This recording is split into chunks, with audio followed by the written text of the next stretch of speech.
আপনারা জানেন যে ইমিগ্রেশনের সার্ভার রুমে ঘটনাটি ঘটেছে 11টা 5 আনুমানিক সময়। এটি ঘটার সাথে সাথেই কিছুক্ষণের মধ্যেই আমাদের যে এপিবিএন এর ফোর্স এখানে আছে, আনসার ভাইরা যারা আছে তারা সম্মিলিতভাবে এটা কর্ডন করে ফেলেছিল এবং আপনার ফায়ার সার্ভিসকে আমাদের এখানকার ইন্টারনাল যে অ্যারেঞ্জমেন্ট আছে, অগ্নি নির্বাপন ব্যবস্থা আছে, সেটা প্রয়োগ করার সাথে সাথেই আমরা ফায়ার সার্ভিসকে খবর দিতে পেরেছি এবং তারাও দ্রুততম সময়ের মধ্যেই চলে এসেছে এখানে। এসে সম্মিলিত প্রচেষ্টায় আগুন নিয়ন্ত্রণে আনা সম্ভব হয়েছে। এখানে সার্ভার রুমে ঘটনাটি ঘটেছে, সেখানে ফ্রিজ ছিল, ফ্যান ছিল, সেগুলো তো অগ্নি লেগে গেলে সেগুলো তো আসলে হয়েই যায়। এটা আসলে ফায়ার সার্ভিসের রিপোর্টের প্রেক্ষিতে আপনার পরবর্তীতে পূর্ণাঙ্গভাবে জানা যাবে। তো প্রাথমিকভাবে আমরা পুলিশ হিসেবে সেখানে সার্চ করলাম। সার্চ করে যেটা পেলাম সেখানে এটা ওই শর্ট সার্কিট থেকে হওয়ার সম্ভাবনাটা বেশি। আমরা নিশ্চিত করে বলতে পারছি না এখনো। অন্য কোনো বিষয় আমরা সেখানে লক্ষ্য করিনি।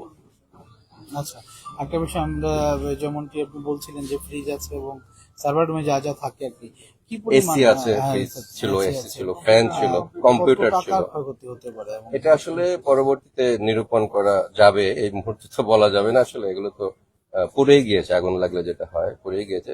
তবে বিস্তৃতিটা শুধু সার্ভার রুমের ভেতরেই হয়েছে, বাইরে হয় নাই। এটা আল্লাহর রহমতে কম ক্ষতি হয়েছে বলে আমার মনে হয়। একটা বিমানবন্দরের ভিতরে অগ্নিকাণ্ডের ঘটনা ঘটলে আরো বড় কিছু ঘটার সম্ভাবনা থাকে, কিন্তু আমার মনে হয় যে অত বেশি ক্ষতি হয়নি, শুধু সার্ভার রুমের ভিতরেই সবকিছু হয়েছে। আর দ্রুত অ্যাকশনের কারণে ফায়ার সার্ভিসের এবং আমাদের ইন্টারনাল যে অগ্নি নির্বাপন ব্যবস্থা এখানে ছিল, আমাদের লোকবল যারা ছিল তারা এগুলো একসাথে অ্যাকশন নেওয়ার কারণে আমার মনে হয় যে এটা এয়ারপোর্টের ভিতরের অন্যান্য কক্ষগুলোতে আর ছড়ায় নাই।